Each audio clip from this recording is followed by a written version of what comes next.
Baik, kita tuliskan dulu ya. Kita coba tampilkan masuk ke ayat ke-25. Mari kita mulai.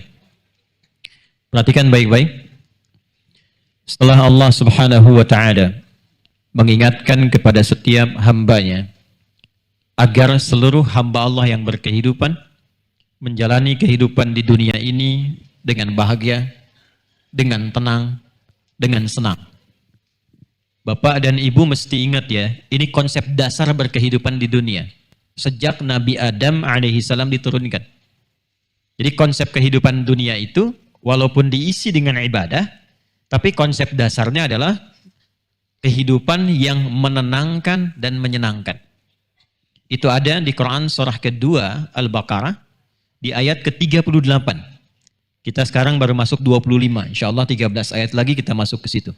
Jadi saat Nabi Adam alaihissalam dan Sayyidah Hawa alaihissalam diturunkan untuk memulai misi kehidupan di bumi, kalimatnya itu dibuka dengan dasar jaminan Allah tentang bagaimana nuansa kehidupan di bumi itu bisa dijalani dan dirasakan bila ditempuh dengan cara yang benar. Qulna bitu minha jami'a fa imma ya'tiyannakum minni huda faman tabi'a hudaya fala khaufun 'alaihim wala hum yahzanun. Maka kami firmankan, kata Allah dengan keagunganku, Adam dan istrimu turun. Misi kalian sekarang dimulai di bumi. Bersamaan dengan turunnya itu, aku sertakan petunjuk berkehidupan. Jadi turunnya manusia berkehidupan itu disertai dengan kurikulum hidup, bukan mandiri. Dan itu nanti setiap generasi akan ada kurikulumnya. Dan ditugaskan nanti seorang rasul untuk membimbing manusia mengikuti kurikulum hidup itu. Jadi sejak Nabi Adam turun, kata Allah, fa imma ya'tiyannakum minni huda, bersamaan dengan kalian turun itu, aku sertakan petunjuk berkehidupan. Aku berikan kurikulum hidup.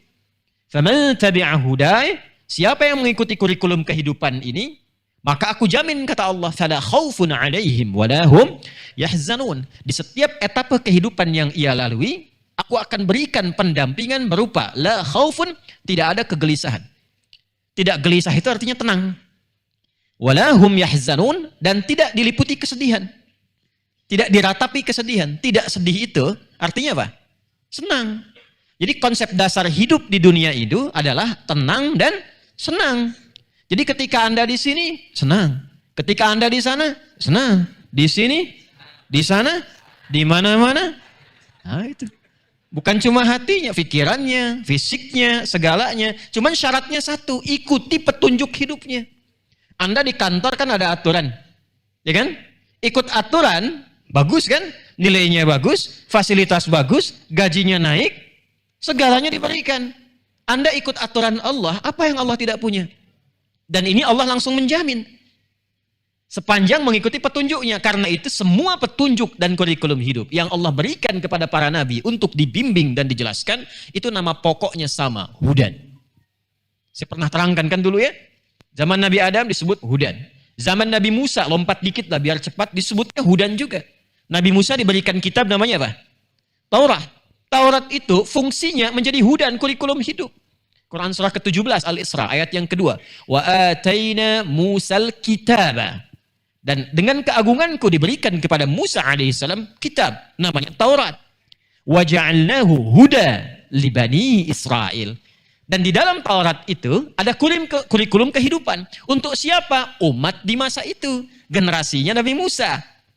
Apa nama umatnya? Bani Israel. Nanti zaman Nabi Isa ada Injil. Injil itu isinya apa? Hudan. Fihi hudan. Kata Allah di surah Al-Ma'idah. Di dalam Injil itu juga ada hudan. Cuma nama setiap nabinya dibedakan kitabnya untuk menunjukkan kekhususan di setiap generasinya. Karena setiap generasi itu karakteristiknya beda-beda.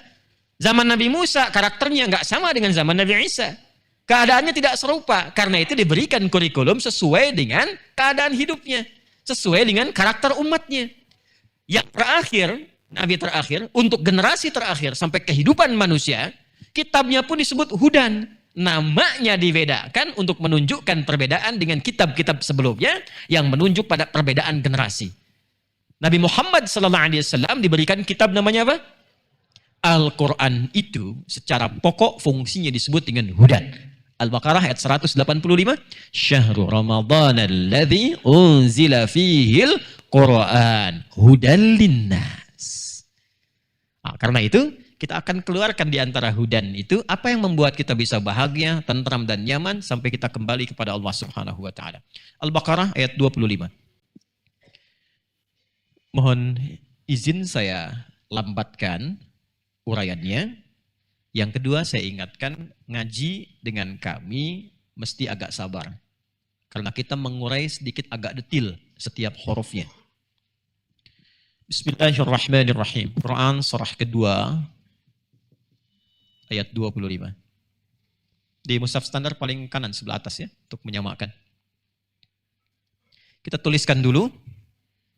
Sebagiannya dulu sedikit, setelah itu kita i'rab dulu ya, untuk menemukan kedalaman makna setiap huruf Al-Quran serta posisinya yang merangkai setiap katanya.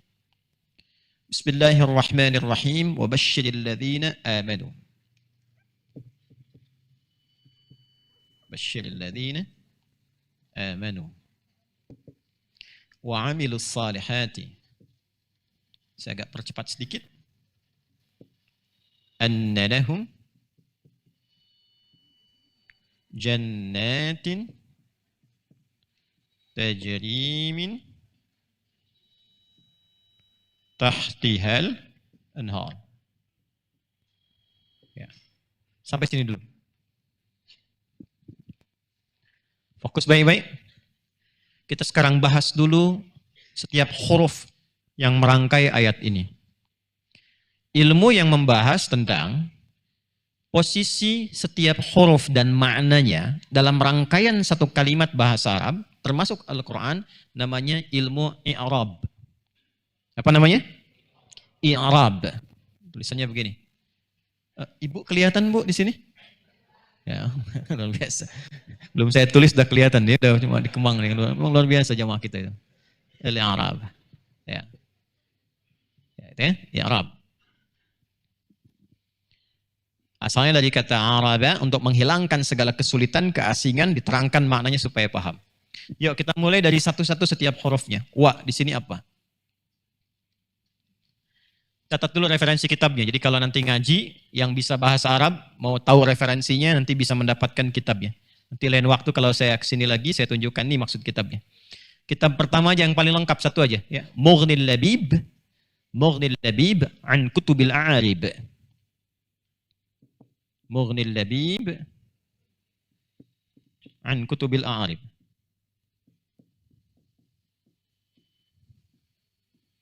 Karangan Ibnu Hisham. Karangan Ibnu Hisham.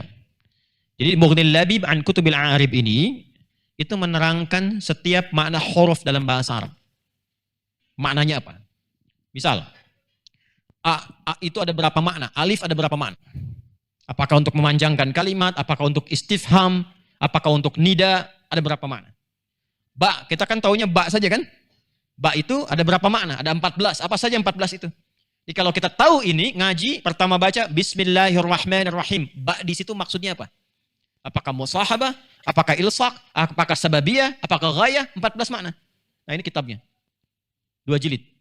Ya, satu jilidnya kurang lebih 300 sampai 400 halaman. Kalau mau langsung ke ngaji i'rabnya, ada namanya i'rabul Quran, karya Ad-Darwishi. Ya, i'rab Al-Quran. Ini lengkap, warna hijau jilidnya. Karya Syekh Ad-Darwishi. Ini cukup lengkap ya. Nah, sekarang kita masuk waw di sini. Waw itu banyak. Ada waw yang namanya waw ataf. Menyambungkan informasi dengan yang sebelumnya. Ya, menyambungkan informasi dengan yang sebelumnya. Jadi kalau ada misalnya kalimat disampaikan, tiba-tiba setelah itu ada waw, maka akan diterangkan setelah waw masih nyambung dengan sebelumnya. Nah, itu disebut dengan waw apa? Ataf. Di sini saya agak cepat, waktunya terbatas. Ini wawunya disebut dengan waw istinaf. Ya, wawul istinaf. Al-istinaf. Saya pernah terangkan saat kita mengi'rab ayat 24 ya, pertemuan lalu.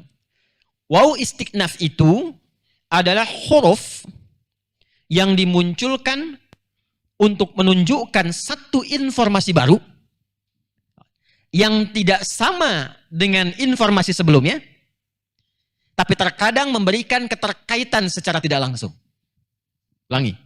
Wau yang menunjukkan satu informasi baru yang tidak sama dengan informasi sebelumnya, tapi terkadang menunjukkan keterkaitan dengan informasi sebelumnya yang telah disampaikan.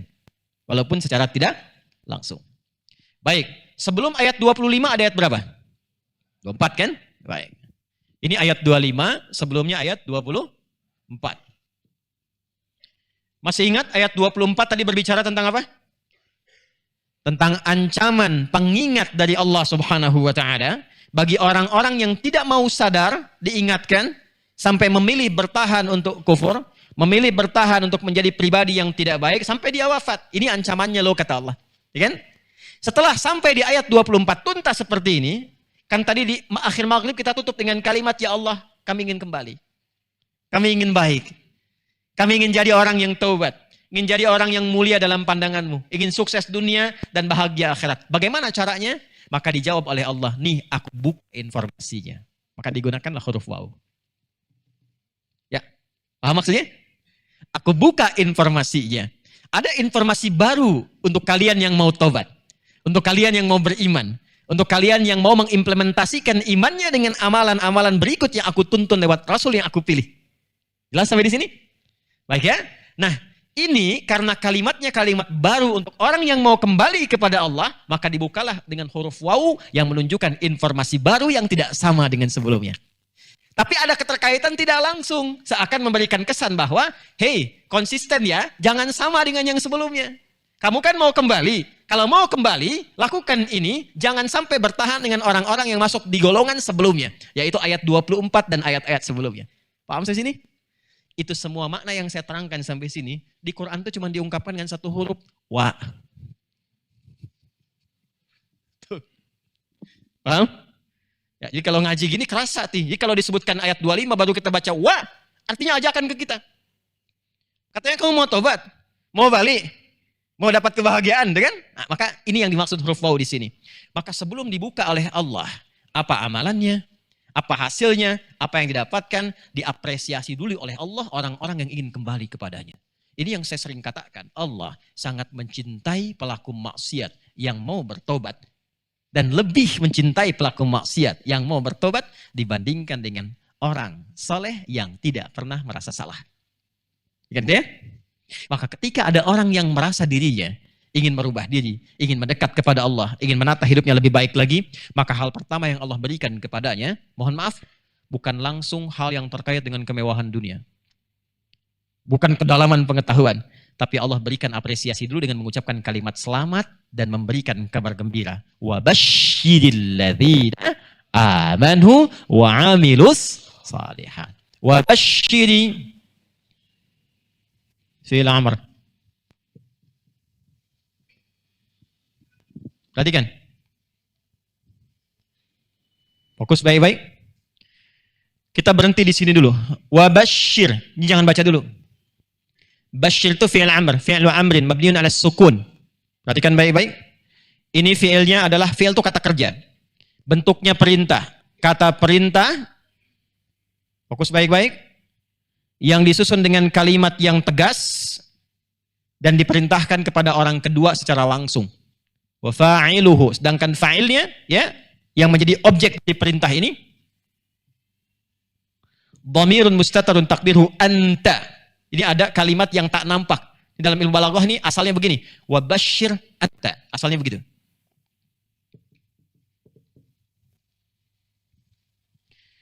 Anta itu apa artinya? Kamu. Ingat ya, saya berikan rumus cepat ya. Ini rumus cepat bonus bahasa Arab nih. Kalau ada A, biasanya laki-laki.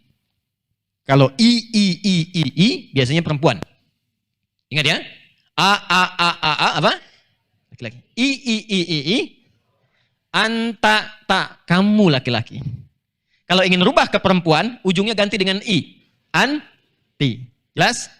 Jazakallah khair. A, laki-laki. Terima kasih, semoga Allah berikan pahala untukmu, laki-laki.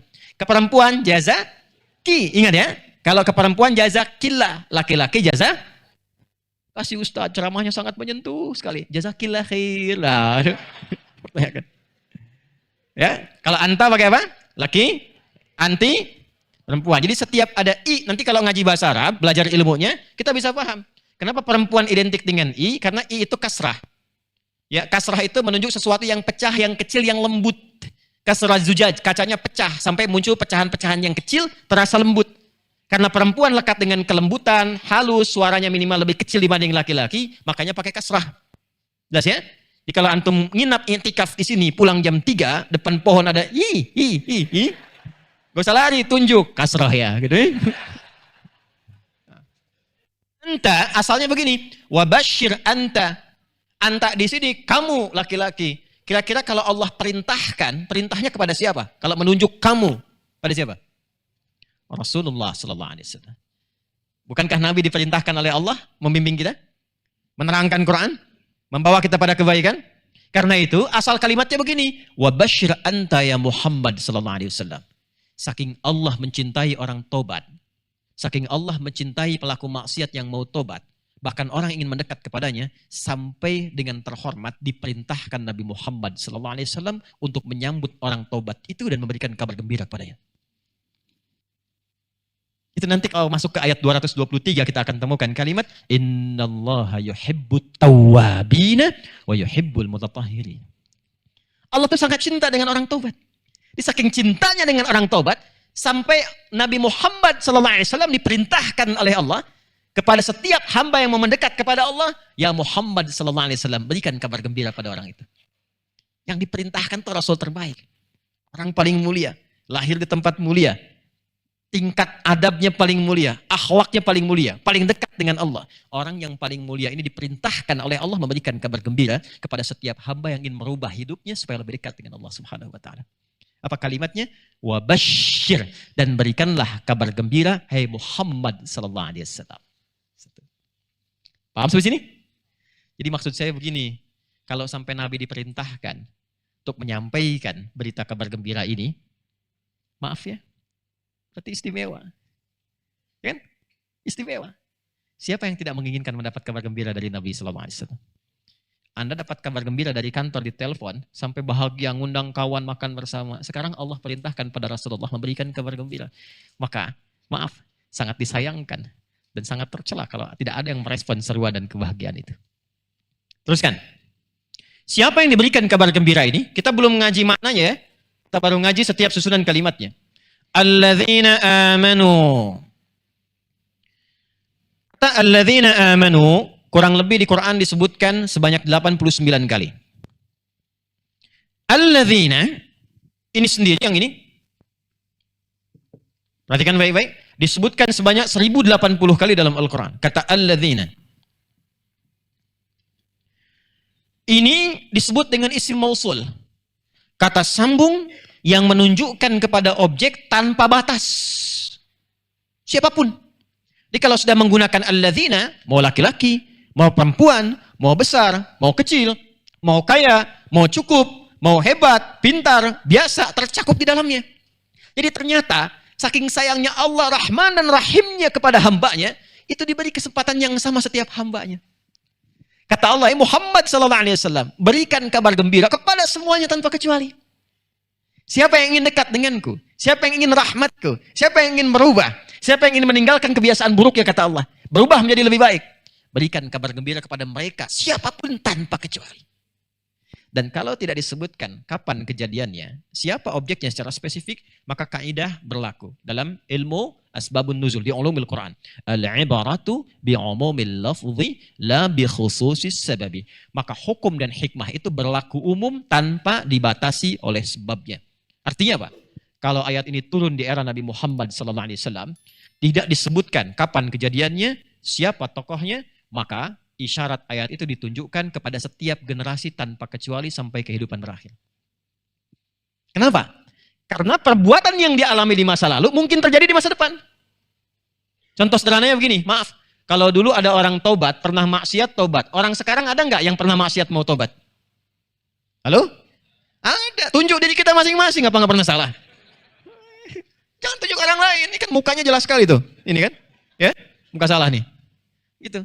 Pasti ditemukan. Ada nggak orang yang ingin dekat dengan Allah? Nggak harus maksiat. Pasti ada kan? Macam-macam ekspresinya. Ada yang tahajud, ada yang ke masjid, ada yang baca Quran. Intinya pengen dekat dengan Allah. Ada kan? Maka ayatnya berlafaz umum untuk memberikan kesan di setiap kesempatan dan setiap generasi. Seakan-akan berbunyi begini. Muhammad SAW. Sampai kapanpun, sampaikan pada umatmu. Viralkan. Di setiap generasi. Siapapun yang ingin dekat padaku. Mendekat denganku. Yang ingin taubatkah? Ingin meningkatkan kedekatannya kah? Berikan kabar gembira pada mereka tanpa kecuali. Siapa orang-orang yang mendekat kepada Allah itu? Walaupun tanpa batas, laki-laki, perempuan, besar, kecil, tua, muda, dan sebagainya. Ternyata hanya satu golongan. Kalau tidak dapat di golongan ini, mustahil kita bisa dekat dengan Allah Subhanahu wa taala. Siapa golongan itu? Wa basyiril ladzina amanu. Ini dia. Bagi orang-orang yang telah menetapkan untuk beriman kepada Allah. Jadi iman itu mahal. Iman itu nanti yang menjadikan parameter pertama serta dorongan pada diri kita untuk mendekat kepada Allah. Jadi kalau nggak ada iman tuh nggak mampu kita mendekat. Pengertian terbaliknya, kalau ada orang mengaku muslim jauh dari Allah, berarti menunjukkan imannya sedang lemah. Karena itu iman itu selalu menjadi standar. Jadi kalau kita ngaji Kitabul Iman di Al-Bukhari itu ada 97 topik. Topik keduanya namanya Kitabul Iman. Satu Kitab Bad'il Wahyi, yang kedua Kitabul Iman. Nanti di Kitabul Iman itu ada 57 hadis. Jadi kalau satu saat kita ngaji Al-Bukhari, ya, urutannya begini nih Al-Bukhari itu. 97 topik sesuai dengan kurikulum hidup kita. Di situ ada semua tuh dikeluarkan. Makanya namanya itu bukan Sahih Al-Bukhari. Namanya Al-Jami' Sahih Al-Musnad Al-Mukhtasar min umuri Rasulillah sallallahu alaihi wasallam wa sunanihi wa ayyamihi. Itu namanya. Coba ulangi. Al-Jami' kitab komprehensif. As-Sahih isinya saya sudah riset sahih. Al-Musnad semua informasinya bukan rekayasa saya, tersambung pada Nabi SAW. Al-Mukhtasar isinya nggak bertele-tele, ringkas padat, tepat pada tujuan. Min umur Rasulullah SAW, ini isinya semua kegiatan Nabi SAW yang mampu saya kumpulkan. Wa sunanihi dan kumpulan sunnah-sunnahnya, wa ayyamihi dan kebiasaan beliau sehari-harinya. Dihimpun oleh beliau hadis ini, dikumpulkan menjadi 97 topik. Sesuai dengan kebutuhan hidup kita. Di topik keduanya ada namanya Kitabul Iman. Berisi 57 hadis. Nanti urutannya ayatnya dulu, judul besarnya, baru kemudian hadisnya. Di antara sekian hadis itu ada kalimat Nabi berbunyi, Al-imanu yazidu wa yantaqis. Atau kama qala Rasulullah SAW. Yazidu bil ta'ati wa yantaqisu bil ma'siyah. Kadang orang yang sudah mengaku beriman pun imannya bisa naik turun. Terasa tidak? Yazidu bit ta'ah, iman itu bisa naik dengan mengerjakan ketaatan, wa yantaqisu bil ma'siyah, dan dia akan turun ketika seseorang mengerjakan maksiat. Jadi persamaan iman itu begini, kalau dia iman sedang kuat, ini bisa terlihat dari banyak taat yang dikerjakan. Tapi kalau dia menjadi lemah, pengaruh pertamanya kata Nabi SAW bisa dilihat boleh jadi sedang berbuat maksiat. Atau yang kedua, terlalu terlena dengan kehidupan dunia. Maksiat tidak, cuman banyak mengejar dunia. Ya. Nah, kita kembalikan ke sini, tadi yang saya sampaikan. Kalau ada orang mengaku sudah beriman, tapi imannya tidak mampu mendorong dia untuk mendekat kepada Allah, maka patut ditanya. Mungkin ada maksiat yang pernah dikerjakan. Ini yang menjadi hijab untuk iman, ya, sehingga dia tidak mampu mendekat kepada Allah. Makanya kalau orang sudah beriman itu, Bapak Ibu sekalian, ya, fokus baik-baik. Itu setiap tubuhnya dari ujung kepala sampai ujung kaki dibimbing oleh Allah, diberikan cahaya dalam imannya untuk dibimbing semua bagian tubuhnya dalam bersikap. Makanya kalau sudah beriman, itu cara bersikapnya itu beda. Cara berperilakunya akan lain.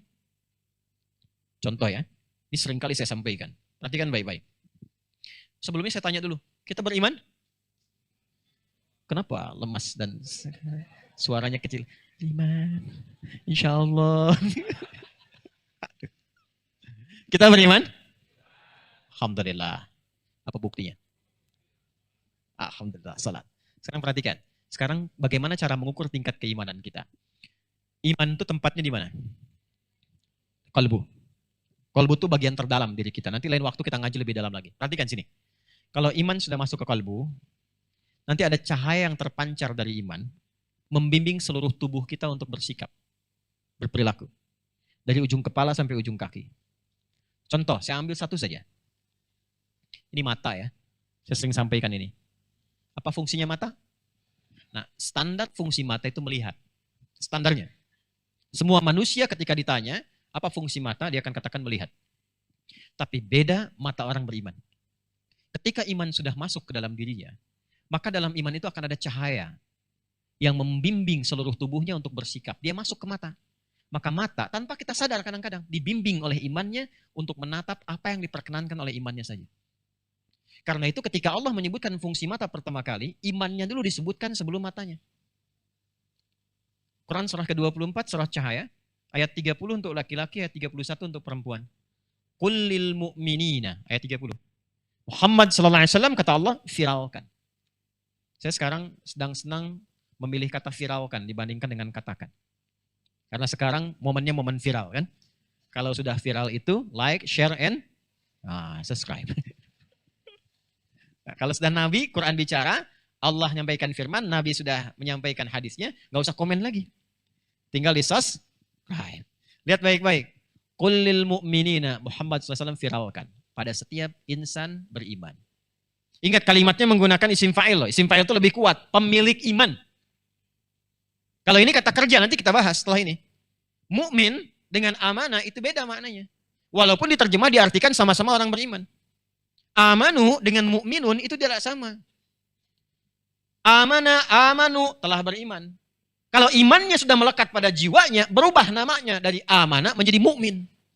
Jamaknya mukminun. Karena itu yang bisa meraih kebahagiaan itu mukminunnya. Kalau amanu masih latihan, makanya bentuknya kata kerja. Ketika disebutkan amanu, pasti setelahnya banyak pekerjaan. Pekerjaan itu yang melatih iman konsisten dalam diri kita. Kalau sudah konsisten, berubah namanya dari amanu menjadi mukminun. Karena itu ketika sudah menjadi mukminun, kebahagiaan itu pasti terjamin. Itu yang dimaksudkan surah ke-23 Al-Mu'minun di pembukanya. Qad aflahal mu'minun, bukan qad aflahal ladzina amanu. Nah kata Allah, kullil mu'minina viralkan Muhammad SAW pada setiap pemilik iman yang sejati. Yaghuddu min absarihim. Imannya akan membimbing pandangannya supaya melihat yang baik-baik saja. Ketika yang dilihat tak baik menurut imannya, maka ia akan membimbing untuk memalingkan pandangannya. Di ghaddul basar itu bukan tidak melihat, tapi memalingkan pandangan dari yang tidak layak dilihat menurut imannya. Dan itu maaf, ukurannya itu akan sama semua bagi setiap insan beriman. Gak akan beda. Semakin kita meningkatkan amal saleh, semakin dekat dengan Allah, itu cahayanya semakin kuat. Makanya hal-hal yang bertentangan dengan hukum Allah, yang dekat dengan maksiat, yang tidak disukai Allah, itu jangankan didekati, dilihat aja gak mau. Buka handphone, pengen lihat kajian. Terus muncul gambar yang tidak elok. Itu nggak usah disuruh, nggak usah diminta. Imannya langsung bilang palingkan. Dipalingkan dulu tuh. Ya. Terus dia kadang-kadang dia, astagfirullahaladzim. Kan? Dibuang tuh. Kenapa ketawa? Seringnya kan istighfar tapi nggak paling kan? Astagfirullahaladzim. Astagfirullah. Gak bagus nih Ustaz Umar nih, astagfirullah. Tapi dilihat. Jadi itu otomatis itu. Ya, dia nggak akan mau. Ini hal yang paling sederhana, paling basic sekali. Tapi kalau dibawa ke kegiatan kita, antum jangankan disuruh korupsi. Disodorin proyek yang gak jelas aja, antum gak mau lihat. Kalau benar-benar beriman. Makanya Nabi mengatakan, la yasrikul mu'min indama yasrik fahuwa mu'min. Orang beriman tuh kalau benar imannya, gak mungkin mencuri. Saat dia mencuri, ada iman dalam dirinya, itu gak mungkin. Karena kalau imannya benar, pasti akan dibimbing, jangan lakukan itu. Keluar dari masjid, ada sendal yang bagus. Itu kan? Dipalingkan, jangan dilihat. Bukan punya kamu. Tapi kalau imannya lemah, apalagi tipis, jangan dihilangkan kesempatannya. Nah, itu yang saya maksudkan. Insan beriman itu, kalau imannya sudah melekat betul-betul pada jiwanya, nanti ada cahaya. Membimbing dia, matanya ini yang dilihat. Perempuan juga begitu, karena ayat 31 untuk perempuan. Wa kullil mu'minati yaghdudna min absarihinna. Demikian pada insan beriman perempuan. Kalau benar-benar beriman, pandangannya akan dijaga. Turun ke lisan, dari mata turun ke lisan dulu, baru ke hati. Di sini. Ya. Lisan dulu di sini. Makanya ada yang kena dari mata, ada yang kena dari lisan. Laki-laki kebanyakan kenanya di mata, perempuan kenanya di lisan. Hati-hati ibu, terima telepon yang tidak jelas tuh. Ya. Atau terlalu meminta petunjuk ustadz, tapi nggak pernah konsultasi dengan suami, hati-hati juga tuh. Ya, harus balance. Bali. Turun ke lisan, contoh kedua, Quran surah 49 Al-Hujurat. Ayat 11 sampai dengan 12. Imannya dulu. Ya ayyuhalladzina amanu la yasra qaumin qaum. Selanjutnya apa? La yaghtab ba'dukum ba'da. Jangan saling mencela. Jangan bikin hoax. Jangan bergibah. Jangan menyakiti orang lain dengan lisannya. Itu kalau benar beriman. Sekarang tanyakan, yang basic itu sudah nampak belum dalam kepribadian kita? Jangan-jangan ngaji Quran, ikut ta'lim, tapi lisannya masih sulit dikontrol. Ada yang masih senang mencela, ada yang masih senang merendahkan. Sekarang lisan pindah ke tangan tuh. Sekarang agen untuk bicara itu, juru bicaranya pakai tangan. Itu sudah diisyaratkan di surat Yasin. Al-yawma nakhtimu ala afwahihim fatukallimuna aydihim wa tashhadu arjuluhum bima kanu yaksibun. Nanti tangan yang bicara, sekarang udah ditunjukkan di dunia. Tangannya sekarang bicara, lisannya emang diam, cuman statusnya di media sosial nyelekit banget. Aku nggak nyangka ya, dia memang begitu. Nah, nyangka tuh. Orang yang mengatakan tidak nyangka, dia sedang nyangka sejatinya itu. Ini yang saya gambarkan. Jadi kalau kita sudah beriman, benar-benar imannya, itu ada cahaya sampai ke ujung kaki. Kalau sudah nyampe ke kaki itu sudah lain namanya. Itu bukan beriman biasa. Itu disebut hamba Allah yang paling penyayang. Makanya ketika pindah ke surah Al-Furqan, ke surah ke-25 itu, nanti kita akan sampai ke situ. Ini kan baru ayat 25, surah kedua. Nanti ketika masuk ke surah 25 di surah Al-Furqan, langsung disifati oleh Allah langsung ke kakinya. Wa ibadur rahmanil ladzina yamshuna 'alal ardi hauna wa idza khatabahumul jahiluna qalu salam. Hamba Allah yang Maha Penyayang itu, ya, yang punya nilai kasih yang dalam, yang baik, yang mulia, itu dari jalannya aja kelihatan kata Allah. Sampai ke kaki itu masih disifati. Dari ujung kepala sampai ujung kaki. Nah, latihan untuk bisa meningkatkan cahaya iman itu. Karena iman seperti sinyal. Anda kalau nelpon, kan di handphone itu di atasnya ada sinyal 1, 2, 3 kan? Berapa bar ya? Sampai 5 kan? Di ujung kanan sebelah atas kan ada sinyal kan? 1, 2, 3, 4, 5. Kalau kurang sinyal bagaimana? Kalau hilang sinyal terkoneksi tidak? Tidak. Sinyal lemah bisa bicara tidak? Terus putus. Tapi uniknya dalam urusan dunia bisa keluar dari sinyal. Aduh di sini sinyalnya kecil ya, ntar aku keluar dulu, cari sinyal. Tuh. Kenapa sih kamu nggak beli handphone dengan sinyalnya sekalian dulu? Gitu ya? Terus diskusi. Itu diskusinya bisa menarik tuh. Keluar, cari sinyal, nyambung lagi. Kalau sinyal dunia saja begitu dicari, kenapa sinyal akhirat tidak kita kuatkan? Kalau pulsa dunia banyak diisi, kenapa pulsa akhirat tidak kita installkan? Karena itulah kemudian, untuk mengaktifkan sinyal iman dalam diri kita, nyalain dulu nih dengan syahadat. Begitu asyhadu an la ilaha illallah wa asyhadu anna Muhammadar Rasulullah, aktif. Kalau sudah aktif, kuatkan sinyal. Kalau kuat sinyalnya, jangkauannya tinggi. Kefikiran, jadi husnudzan. Kepandangan, ya, jadi pandangan yang baik. Telinga, pendengaran baik. Kelisan, sampai ke kaki. Kalau lemah, kadang-kadang cuma di hati. Makanya melihat sesuatu yang tidak baik, kadang tidak cepat diluruskan. Itu yang disebut oleh Nabi adhaful iman. Paham di sini? Nah, kalau ditanyakan ya Allah bagaimana cara melatih supaya imannya kuat, latihan itu saya tanya pekerjaan atau sifat? Halo? Kata benda, kata kerja. Kerja. Maka dirubahlah oleh Quran dari bentuk kata benda ke bentuk kata kerja. Wa basyiril ladzina amanu. Ini kata kerja. Kalau kata kerja, pasangannya dengan pekerjaan lagi. Gak mungkin kata kerja pasangannya dengan sifat untuk menunjukkan pekerjaan. Kalau ingin menunjukkan pekerjaan, ya kerja. Nanti sifatnya menyertai pekerjaan itu. Bekerja, silahkan. Apa pekerjaannya? Nulis. Bagaimana nulisnya? Tulis dengan bagus. Bagus itu sifatnya. Tapi menulisnya pekerjaannya. Jelas? Sekarang, untuk menunjukkan detil itu semua, maka Allah kemudian turunkan. Setelah wabasyiril ladzina amanu, Muhammad SAW. Berikan kabar gembira kepada semua umatmu yang telah menyatakan dia beriman. Masya Allah, baru beriman saja mengatakan saya beriman, langsung dapat kabar gembira. Tapi kapan itu diperoleh? Wa amilus shalihat. Ini kata kerjanya. Perhatikan baik-baik. Mohon izin detil sedikit. Sebelum ada amilus shalihat ada waw. Waw yang ini beda dengan waw yang ini. Tuh, di Quran tuh begitu tuh. Dua huruf di ayat yang sama, itu maknanya bisa beda. Saya pernah katakan di pertemuan lalu, di surah Ar-Rahman itu ada berapa kali kalimat fabi ayyi ala'i rabbikuma? Itu antara satu yang dua, satu kedua beda, dua ketiga beda, tiga keempat tidak sama, sampai ke yang terakhirnya. Enggak sama maknanya, walaupun terjemahan mengartikan serupa. Waw yang ini istinaf, waw yang ini waw ataf. Ataf Tadi saya sampaikan di awal, menunjukkan dua kalimat yang saling berkesambungan dan dua makna yang saling berkaitan. Nggak bisa dipisahkan. Jadi kalau salah satu hilang, maka maknanya nggak akan tercapai. Salah satunya hilang, tujuannya tidak akan sampai. Jadi seringkali para ulama menjadikan dua kalimat yang disertai huruf ataf di tengah-tengahnya, ada dua informasi, informasi A, informasi B. Tengah-tengahnya ada wawu, itu sering diilustrasikan dengan dua sayap burung atau dua sayap pesawat terbang. Saya mau tanya, kalau salah satu sayap burung bermasalah, bisa terbang nggak? Tidak. Maka ini pun sama. Di sini ada iman, di sini ada amal. Tengah-tengahnya wawu ataf. Seakan-akan memberikan kesan bahwa iman dan amal nggak bisa dipisahkan. Satu kesatuan. Jadi kalau orang beriman, imannya benar, pasti beramal.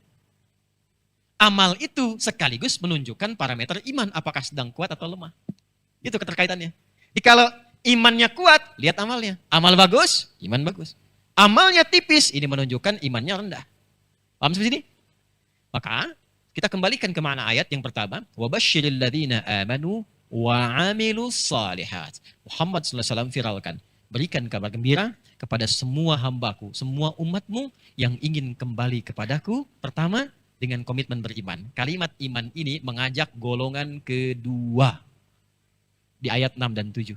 Bukankah golongan kedua disebut dengan innal ladzina kafaru sawa'un 'alaihim a'anzartahum am lam tunzirhum la minun.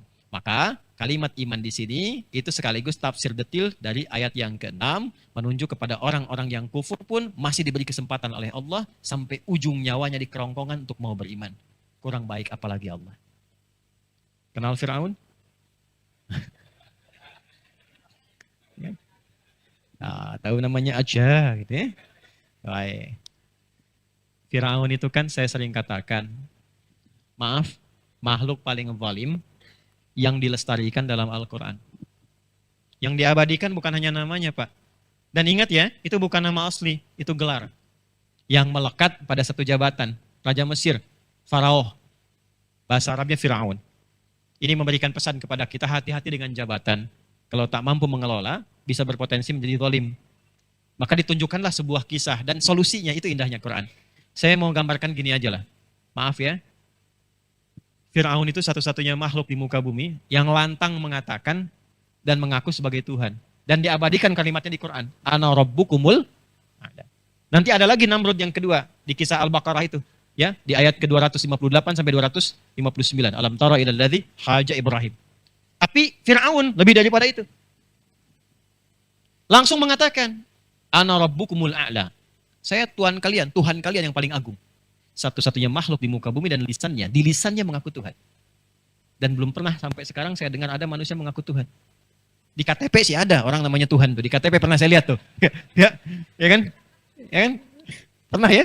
Ada yang tulisannya Tuhan kan? Itu kalau dibaca cepat jadi aneh tuh. Ya Tuhan. Tuh.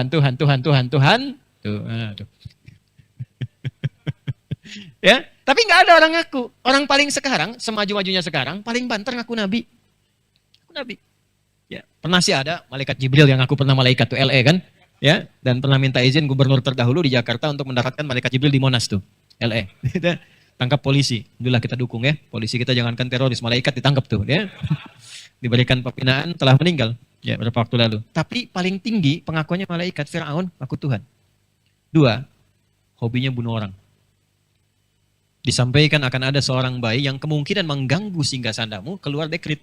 Apa dekritnya? Dampingi seorang ibu yang tengah mengandung oleh satu prajurit, bekali langsung dengan pisau.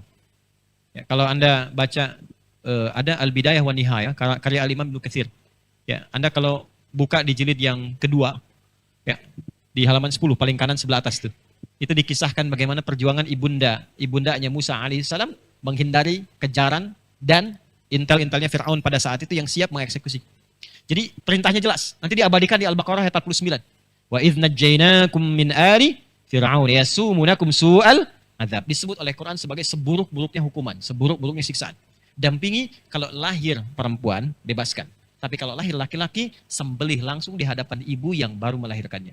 Dan cara menyembelihnya pakai dzabaha. Dzabaha itu jatuhkan dulu, sembelih. Ya, makanya Nabi mengatakan idza dzabhtum fa ahsinu dzibah untuk hewan. Kalau kalian menyembelih hewan sembelihan, ya seperti sapi, kerbau, kambing, dan sejenisnya, kan dijatuhkan dulu ya. Jatuhkannya yang halus tuh, makanya ada tekniknya. Tapi unta tidak menggunakan kalimat dzabaha, digunakan kalimat nahara. Fasalli lirabbika wanhar. Nahara itu menyembelih tanpa menjatuhkan.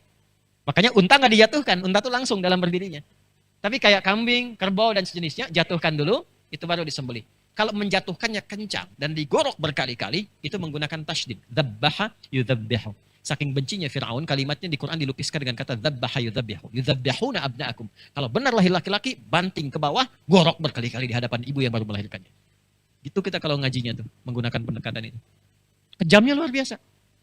Yang ketiga, sifatnya itu cepat marah. Dan kalau sudah marah, taruhannya nyawa. Saya nggak suka dengan rambut orang itu. Pisahkan kepala dari badannya tuh. Jadi bukan nyuruh-nyukur, Mas. Untung antum gak hidup zaman Firaun tuh. Alhamdulillah. Bukan disuruh dicukur, pisahkan kepala dari badannya. Makanya Nabi Musa itu sebelum berangkat kan doa dulu, minta sama Allah. Diabadikan di surah Taha. Rabbi syrahli wa yassirli wahlul 'uqdatam yafqahu. Ya Allah, lapangkan hatiku. Kenapa minta dilapangkan? Takutnya kalau nggak lapang cepat tersinggung. Orang kalau hatinya sempit, ya orang bertindak sedikit saja kan marah kan? Musa itu kan statusnya Nabi alaihi salam. Kalau Nabi marah, keluar kalimat dikit, ini nyebelin, ya Allah mati aja sekarang, meninggal Firaun. Gak ada hikmah. Gak ada hikmah dakwahnya. Karena itu minta Rabbi syrahli wa yassirli, karena tahu Firaun itu pemarah. Dan kalau sudah marah itu luar biasa. Maaf ya, Fir'aunnya Firaun. Catat kalimat ini. Fir'aunnya Firaun. Mengaku Tuhan, hobi bunuh orang, tindakannya kejam, tetap diberi kesempatan untuk beriman. Tetap diberi kesempatan untuk beriman. Dan indahnya cara mengajaknya. Si Fir'aunnya tetap diperintahkan oleh Allah, Nabi Musa alaihissalam, bukan hanya beliau, bahkan pendampingnya Nabi Harun alaihissalam. Fir'aunnya diutus dua nabi. Dua nabi, Musa dan Harun. Bagaimana cara datangnya? Surah Taha. Surah ke-20, ayat 43-44. Idhaba ila fir'auna innahu tagha. Musa dan Harun datanglah kepada Fir'aun. Dia sudah mulai menyimpang dari kedudukannya.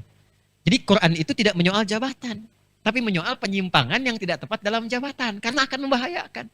Justru untuk mencari jabatan itu, ya kalau kita berikhtiar untuk mendapatkan ridha Allah, didorong setinggi-tingginya. Ilmu didorong sedalam-dalamnya. Harta diminta sekaya-kayanya. Karena kalau sudah ada iman, dititipkan harta berapapun, pasti jadi maslahat. Karena itu Utsman tanpa batas. Ya, dibatasi ajalnya aja kan. Abdurrahman bin Auf banyak. Semakin banyak dititipi, semakin banyak amal solehnya. Itu falsafahnya. Hikmahnya demikian. Makanya kan Abdurrahman bin Auf itu bukan hanya kesolehannya, masuk surga itu karena amalan hartanya. Kan kaya itu ada 3 kan. Kaya banget, kebangetan kayanya. Abdurrahman bin Auf itu level ketiga, Utsman itu level ketiga, kebangetan kayanya, tapi masuk surga juga. Ya kan? Ini sudah nggak jelas kayanya, sombong lagi. Ya kan?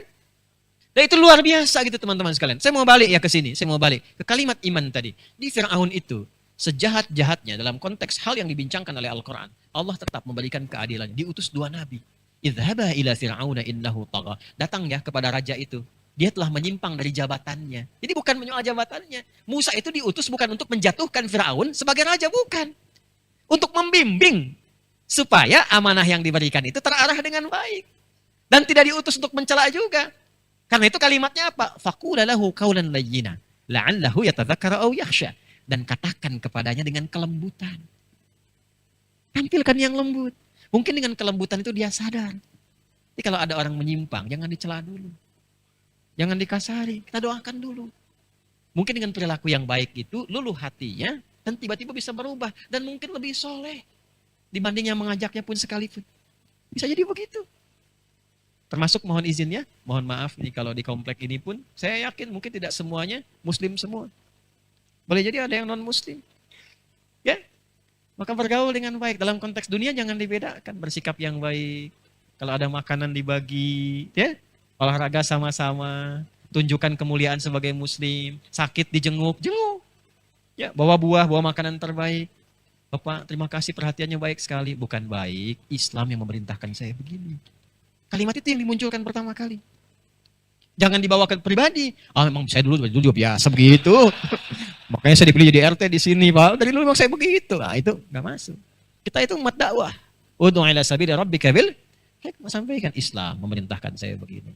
Besoknya kok terasa agak parah penyakitnya misalnya, pesankan ambulan, antar ke rumah sakit, dampingi di situ, carikan dokter terbaik, bantu, koordinasi, sampai ke jiwanya kalimat itu.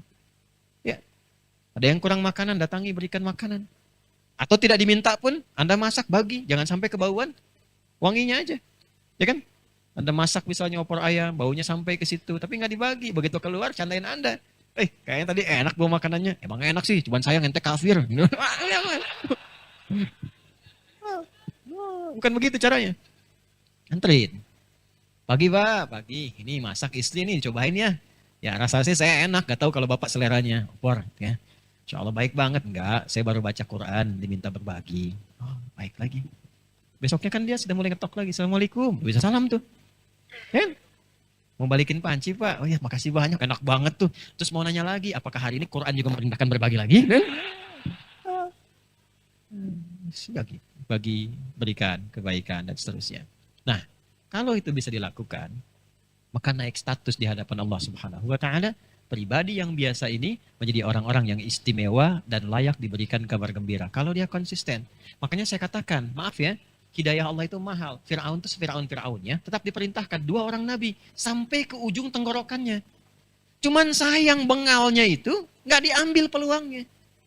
Jadi saya sering katakan, sebetulnya itu kalau kita mengaji Quran, kita akan temukan semua mendapatkan hidayah. Saya tuh agak kurang sepakat kalau ada misalnya kalimat begini, dia tidak mendapatkan hidayah. Saya kurang sepakat sebetulnya. Yang ada itu dia tidak mengambil hidayah itu.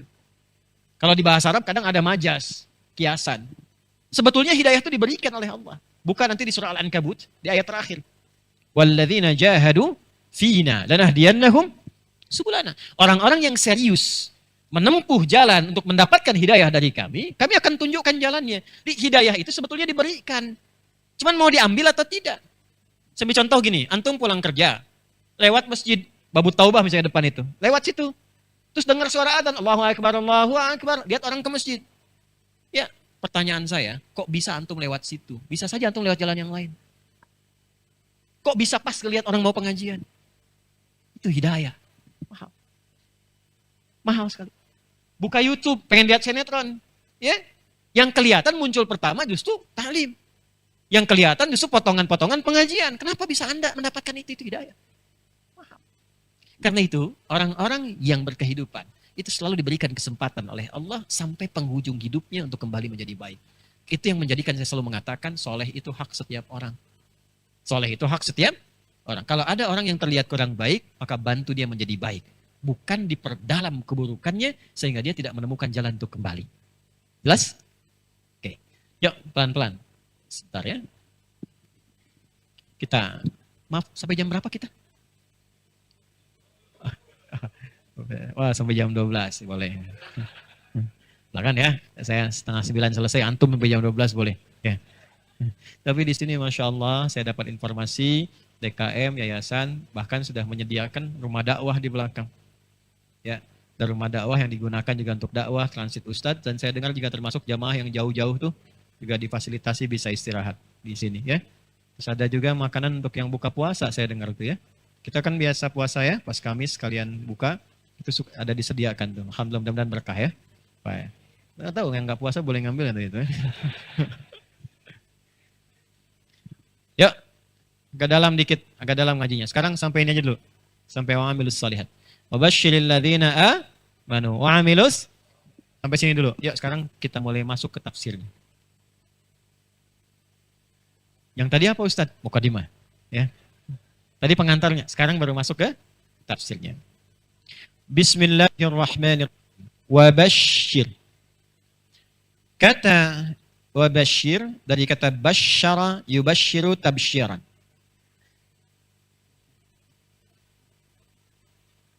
Asal katanya terambil dari kata bisyarah.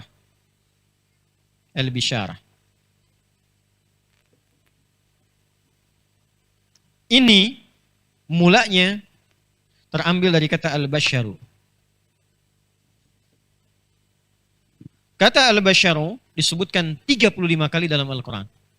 Bentuk tunggalnya, bentuk dualnya, basyara ini disebutkan sekali dalam Al-Quran. Bashar arti asalnya adalah makhluk yang punya kulit yang tampak halus dan memiliki sensitivitas rasa yang dalam. Penampakan kulit yang halus dan memiliki sensitivitas yang dalam. Kenapa manusia di dalam Quran disebut dengan bashar? Dan itu nama pertama yang Allah berikan kepada Adam alaihissalam ketika dicipta dan diperkenalkan kepada malaikat dan jin yang telah dulu tercipta. Itu ada di Quran surah 15 Al-Hijr di ayat ke-28. Wa idh qala rabbuka lil malaikati inni ja'il khaliqum bashara min salsalim min hama'im masnun. Kenapa disebut dengan bashar? Karena makhluk yang tercipta ini tampilannya beda dengan jin. Tampilan materi makhluknya tidak sama dengan malaikat.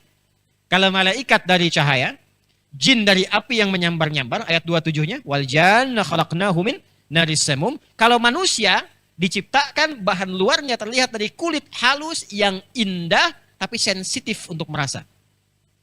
Awas, pahami dengan baik ya. Makanya kalau kita mau bandingkan diri kita seutuhnya, dibandingkan dengan makhluk apapun selain manusia, ini tampilan terbaik. Yang tampak halus baik. Karena itu seluruh tampilan halus baik, tegak dan ideal itu disebut dengan ahsana taqwim namanya. Kalau sudah ahsana taqwim dengan semua fungsinya, maka berubah nama dari bashar menjadi insan. Karena itulah kemudian di surah ke-95 At-Tin, di ayat yang keempat, Allah menegaskan, laqad khalaqnal insana fi ahsani taqwim. Jadi kalau antum mau bandingkan dengan makhluk manapun, itu tetap tampilan kita yang terbaik, yang paling halus. Besok hari apa? Jangan Jumat, Sabtu main ke Ragunan. Kebun binatang. Antum absen, ya, dari mulai gajah ke monyet ke badak ke macam-macam, bandingkan kulitnya dengan kulit antum. Bandingkan tampilannya dengan tampilan antum. Tidak ada yang terbaik kecuali yang Allah ciptakan untuk kita. Paham? Tapi yang kedua, ini punya indera sensitivitas yang dalam. Makanya ini indera perasa yang paling kuat. Kulit itu. Ya, merasakannya tinggi. Dan termasuk di sini ada kesenangan, ada kebahagiaan, termasuk juga bisa nampak ekspresi-ekspresi ketidaksukaan, keburukan, bahkan dosa. Kalau antum menggigil yang pertama terasa. Di luar kulit kan begini kan? Dari luarnya kan begini kan? Yang merasakan apa? Indra perasa kulit. Makanya ketika seseorang pendosa nggak mau tobat masuk neraka, yang pertama dibakar itu kulitnya. Sampai hangus, habis, dimunculkan kembali kulitnya. Itu nanti ada di Quran surah keempat An-Nisa di ayat ke-56. Innal ladzina kafaru bi ayatina sawfa nuslihim nara kullama nadijat juluduhum baddalnahum juludan ghairaha liyadzuqul adzab. Kulitnya dulu, kenapa? Kalau kulit yang enggak ada, itu melemah nanti rasa sakitnya. Kalau ada yang dicambuk di tempat yang sama di sini, cambuk, kulitnya terkelupas, maka sakitnya tidak akan sakit yang pertama, cambukan pertama. Kenapa? Karena kulit terkelupas.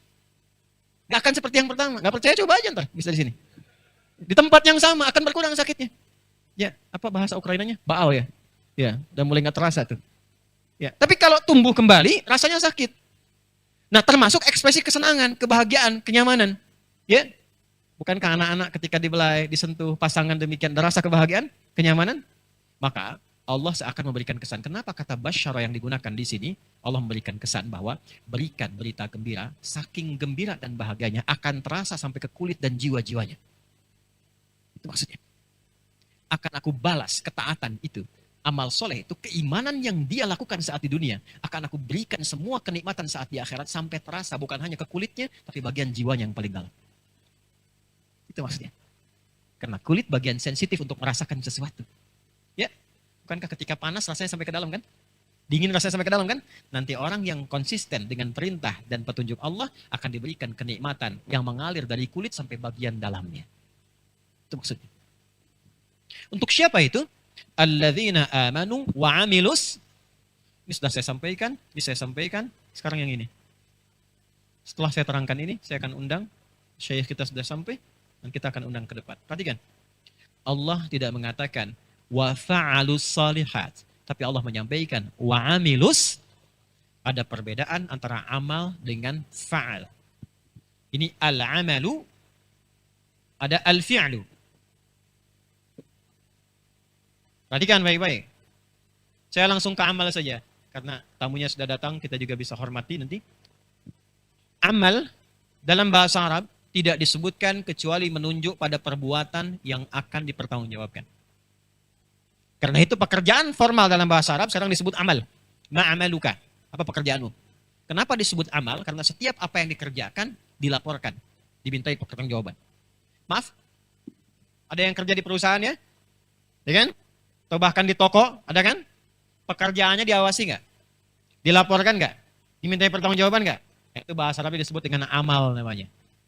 Maka setiap amal, kenapa perbuatan kita di dalam Quran disebut dengan amal, akan memberikan kesan bahwa apapun yang kita kerjakan, sekecil apapun, itu pasti akan dilaporkan dan dimintai pertanggungjawaban di hadapan Allah Subhanahu wa taala.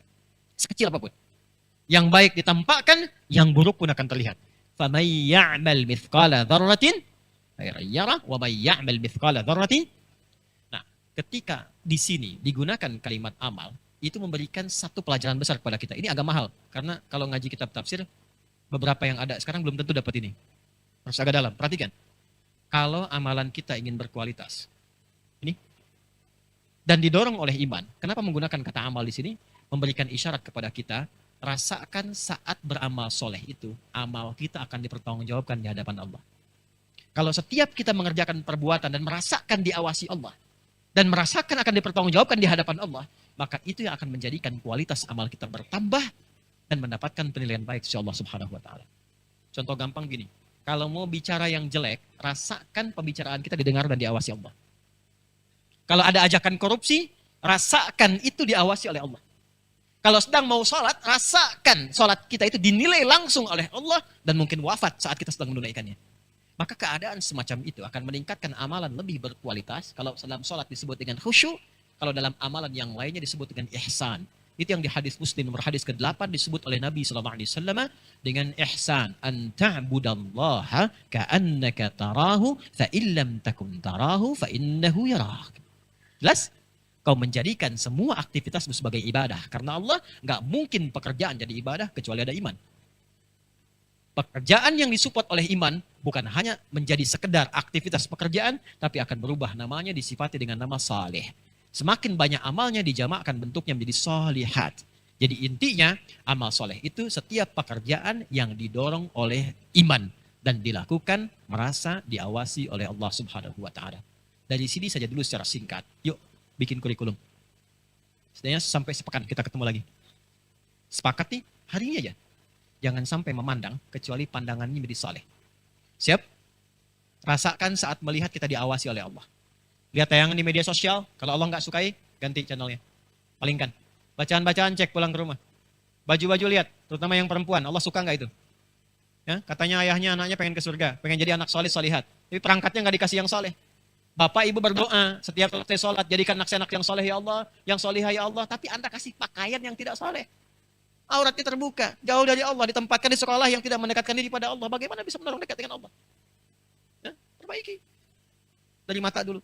Enak dipandang dan mendekatkan diri pada Allah Subhanahu wa taala. Ntar kalau sudah jadi kebiasaan, ada orang-orang yang kalau kita pandang pun mengingatkan kita dengan Allah. Makanya dulu ulama pun kalau futur, itu ulama tuh ada yang futur. Ulama tuh kalau sedang futur, di antara obatnya, dia sering datang ke majlis syekh yang lain hanya untuk menatap saja, habis itu pulang. Ya, itu pulang. Ada kan orang-orang seperti itu ya? Yang kalau kita lihat, terbawa suasana kita untuk mendekat kepada Allah. Ya kan? Ada orang yang kalau kita lihat, langsung kita berpaling. Karena merasa ada utang yang belum lunas. Ya. Baik. Sampai sini dulu. Itu rangkuman dari tafsir ini. Untuk kalimat pertama. Ini tafsir Al-Wasit. Karena Syekh Muhammad Said Tantawi itu salah satu guru tafsir kami. Saya 2006 itu ke Mesir. Tinggal di Bu'ath untuk bertalaki ngaji tafsir ini. Sampai pulang. Saya kembali ke Indonesia. Terus ke Tripoli lagi. Syekhnya wafat. Ini Syekh Al-Azhar. Yang digantikan oleh Syekh yang sekarang, Syekh Ahmad Al-Tayyib. Alhamdulillah, kita telah selesai mendengarkan ceramah yang luar biasa dari Ustadz Adi Hidayat. Semoga setiap kata yang disampaikan hari ini menjadi pencerahan dan petunjuk bagi kita semua dalam menjalani kehidupan yang lebih baik, lebih bermakna, dan tentunya lebih dekat kepada Allah Subhanahu wa Ta'ala. Ceramah yang sangat mendalam ini mengajak kita untuk menggali makna kehidupan yang sebenarnya, kehidupan yang diberikan oleh Allah Subhanahu wa Ta'ala. penuh dengan petunjuk hidup yang membawa kebahagiaan dan kesejahteraan. Setiap umat manusia sejak zaman Nabi Adam alaihissalam telah diberikan kurikulum hidup yang membawa mereka menuju kedamaian, kesejahteraan, dan kebahagiaan. Ustadz Adi Hidayat menjelaskan dengan sangat jelas bahwa Al-Quran sebagai petunjuk hidup terakhir adalah kitab petunjuk yang sempurna bagi umat manusia. Baik, berikut adalah beberapa poin yang bisa kita ambil dari ceramah Ustadz Adi Hidayat yang barusan kita dengarkan, yaitu 1. Kurikulum hidup yang diajarkan oleh Allah Subhanahu wa Ta'ala. Ustadz mengingatkan kita bahwa Allah Subhanahu wa Ta'ala tidak membiarkan umat manusia hidup tanpa petunjuk. Sejak Nabi Adam alaihissalam, Allah Subhanahu wa Ta'ala menurunkan wahyu dan memberikan pedoman hidup yang disebut dengan hudan, yang dalam bahasa sederhana artinya adalah petunjuk hidup. Setiap nabi diberikan wahyu atau kitab yang membawa petunjuk hidup yang sesuai dengan zamannya, dimulai dari Nabi Musa alaihissalam dengan Taurat, Nabi Isa alaihissalam dengan Injil, dan akhirnya Nabi Muhammad SAW dengan Al-Quran. Al-Quran adalah wahyu terakhir yang diturunkan kepada umat manusia yang menjelaskan segala aspek kehidupan, bukan hanya untuk kehidupan spiritual, tetapi juga dalam hal berinteraksi dengan sesama, berbisnis, berkeluarga, berpolitik, bahkan menghadapi masalah kehidupan. Al-Quran adalah petunjuk hidup yang sangat komprehensif dan universal, yang berlaku sepanjang zaman. Ustadz mengajak kita untuk kembali ke Al-Quran sebagai pedoman utama dalam menjalani kehidupan kita sehari-hari. 2. Iman dan amal soleh dalam kehidupan sehari-hari. Penting untuk kita ingat bahwa iman yang benar akan selalu mendorong kita untuk beramal soleh. Iman bukan hanya sebuah keyakinan dalam hati, tetapi harus tercermin dalam tindakan kita sehari-hari. Ustadz menyampaikan bahwa ketika iman kita kuat, maka setiap tindakan kita akan dipandu oleh petunjuk Allah Subhanahu wa Ta'ala. Amal soleh adalah cerminan dari iman yang mendalam. Setiap amal yang dilakukan dengan niat ikhlas karena Allah Subhanahu wa Ta'ala akan membawa kebaikan dalam hidup kita. Penting untuk diketahui bahwa keimanan yang tidak diiringi dengan amal soleh akan membuat seseorang jauh dari keberkahan dalam hidup. Oleh karena itu, Ustadz mengingatkan kita untuk selalu menjaga niat dalam setiap amal kita, untuk selalu mengingat Allah Subhanahu wa Ta'ala, dan untuk berbuat baik kepada sesama, karena itulah tujuan hidup kita. 3. Taubat sebagai jalan kembali kepada Allah Subhanahu wa Ta'ala.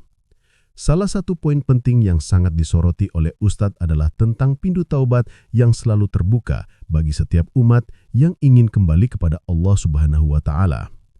Tidak ada kata terlambat untuk bertaubat, apapun dosa yang pernah kita lakukan.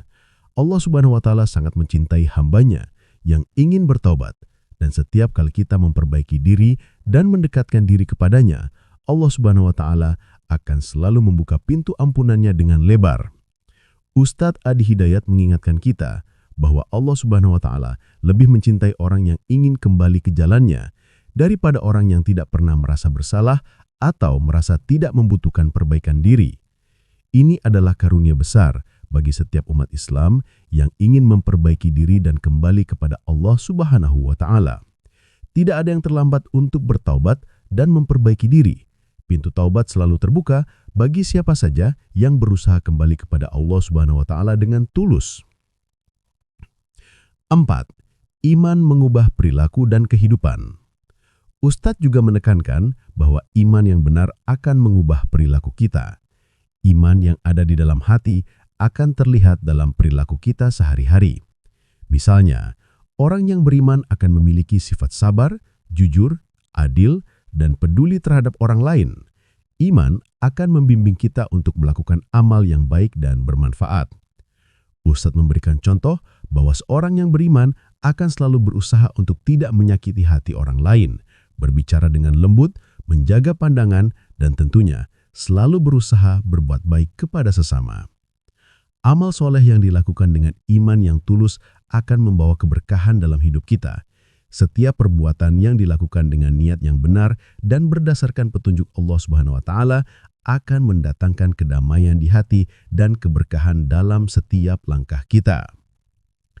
Saya ingin mengajak teman-teman semua untuk berpartisipasi aktif dalam menyebarkan kebaikan yang telah kita dapatkan hari ini. Jika video ini bermanfaat bagi Anda, saya mengajak Anda untuk like, share, dan subscribe channel ini. Dengan berbagi video ini, kita bisa menyebarkan kebaikan kepada orang lain, dan siapa tahu, satu klik share bisa menjadi amal jariah yang terus mengalir. Jangan ragu untuk membagikan ilmu yang bermanfaat kepada teman-teman, keluarga, dan orang-orang di sekitar kita, karena ilmu yang disebarkan akan selalu memberikan manfaat bagi umat manusia. Selain itu, marilah kita juga mendoakan Ustadz Adi Hidayat di kolom komentar. Semoga Allah Subhanahu wa Ta'ala senantiasa memberikan kesehatan, umur panjang, dan berkah dalam setiap langkah dakwahnya. Setiap ilmu yang beliau sampaikan melalui ceramah-ceramah ini telah menjadi amal jariah yang pahalanya terus mengalir, dan semoga beliau selalu diberikan petunjuk dan kemudahan dalam menyebarkan ilmu yang bermanfaat untuk umat. Amin.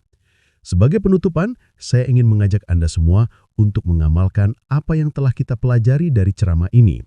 Iman yang benar harus tercermin dalam perilaku kita sehari-hari, dan setiap amal soleh yang kita lakukan akan mendatangkan keberkahan dan kebahagiaan dalam hidup kita. Jangan pernah merasa terlambat untuk memperbaiki diri, karena Allah Subhanahu wa Ta'ala selalu membuka pintu rahmat dan ampunan bagi siapa saja yang ingin kembali kepadanya. Wassalamualaikum warahmatullahi wabarakatuh.